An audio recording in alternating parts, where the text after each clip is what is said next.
But what Garrett didn't know was that Naomi wasn't just homeless. She was running from a betrayal so dark, so calculated, that it destroyed her entire life. And the man responsible was still out there. Inside Garrett's sleek black sedan, Naomi stared out the window like she was watching a world she no longer belonged to. City lights blurred into streaks. Her heartbeat was unsteady, her breath shallow. She had spent 2 years surviving, and suddenly she was sitting beside a billionaire who looked at her like she still mattered, like she always had. "Talk to me," Garrett said softly. "I'm here now." Naomi laughed bitterly. "You're here for the version of me you remember. That girl doesn't exist." "She does," he whispered. "She's sitting right next to me." Silence fell, heavy with memories neither of them had spoken in 12 years. She remembered him at 17, quiet, brilliant, and always hungry.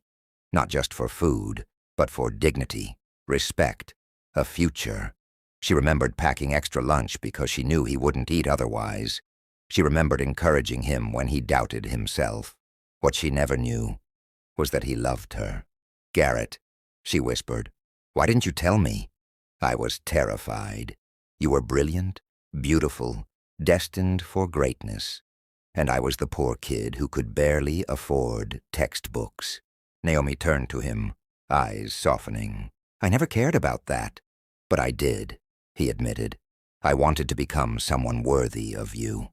A memory hit her so hard, it knocked the air from her lungs. Him sitting in the high school library, alone, pretending to read, hiding his hunger. She had seen him then, really seen him. That's why she approached him. That's why their friendship grew. "You looked at me like I mattered," Garrett said, voice cracking. "Everyone else looked through me but you. You saved me." Naomi swallowed hard. "You saved yourself, Garrett. I just gave you company." He shook his head. "No, you gave me hope." She looked away, tears pooling. "If you knew what I've become now, you wouldn't feel that way." "Then show me," Garrett whispered. "Tell me everything. Start from the beginning." Naomi took a deep breath, bracing herself for the storm in her memories, and she began. Garrett Stone never believed in coincidences.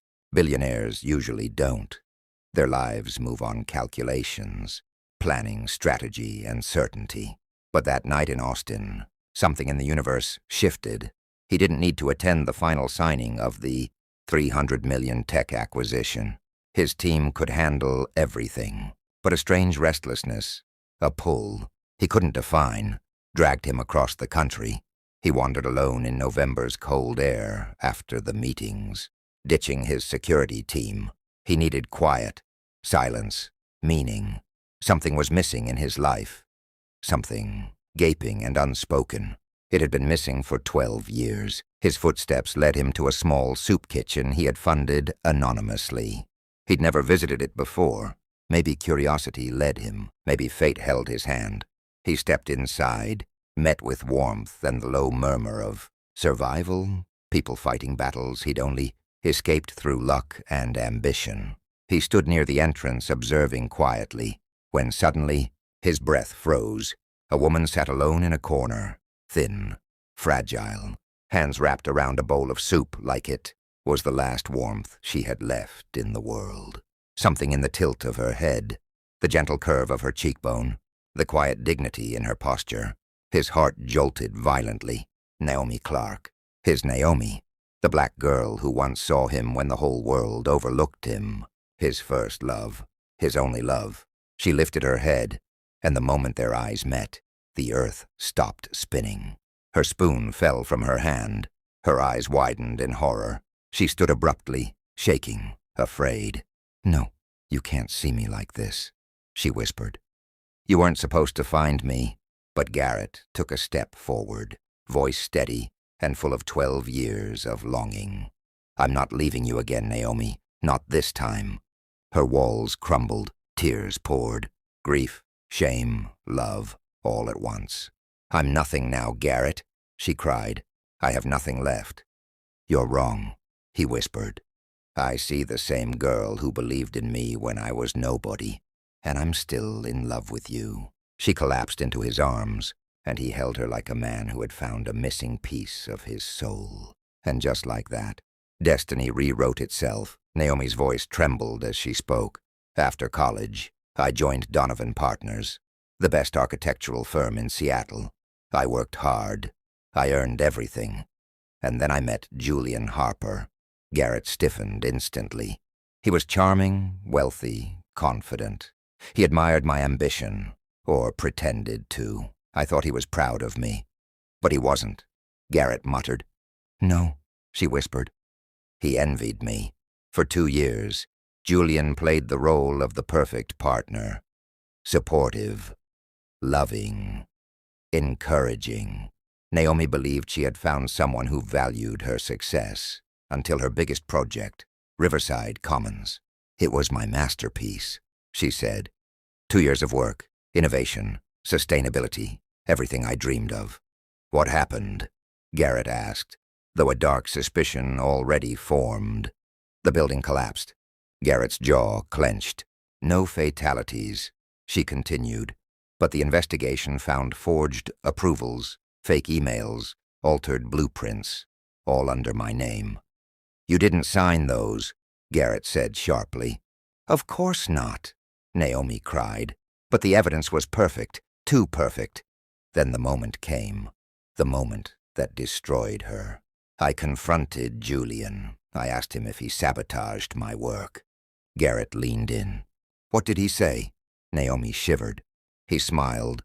He said I needed to be put in my place, that I wasn't supposed to outshine him. Garrett stood abruptly, fury exploding across his face.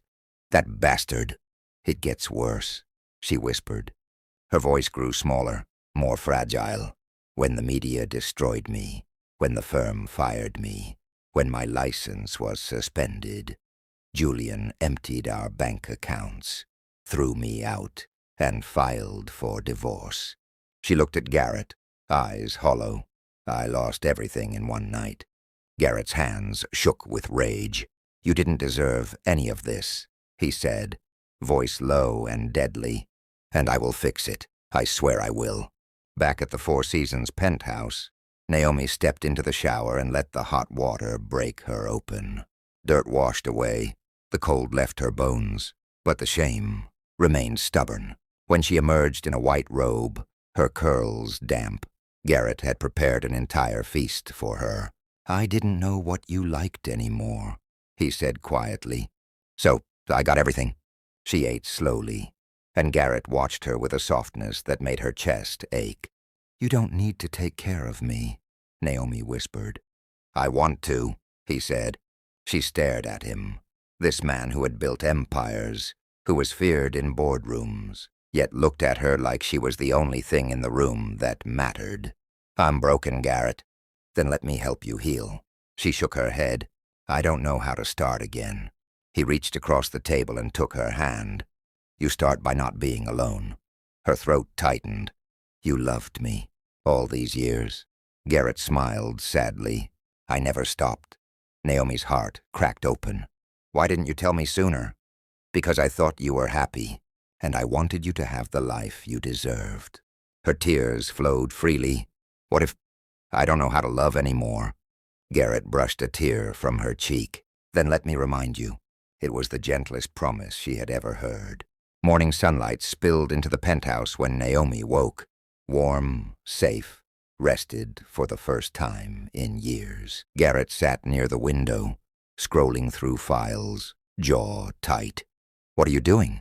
She asked softly. He looked up. Fixing your life. Naomi blinked. What? Garrett stood, walking toward her with fire in his eyes. I hired investigators, lawyers, forensic analysts. Your husband forged documents, altered plans, and diverted funds from the project. Naomi froze. You have proof? Not yet, he said, but we will. She swallowed. Why are you doing all this? Garrett cupped her face gently. Because someone stole your life, Naomi, and I'm going to get it back for you. Her breath hitched. You don't owe me anything. He smiled softly. I owe you 12 years of love I never gave you. Naomi's heart fluttered, fragile, scared, hopeful. Garrett, what if I break again? He pulled her into his arms. Then I'll hold the pieces. For the first time in 2 years, Naomi believed in something again. Not miracles, not fate, but love. Real, impossible, stubborn love. The kind that survives 12 years. Survives distance, survives heartbreak, survives destruction. The kind that finds you in a soup kitchen when you're at your lowest and whispers, "I'm still here."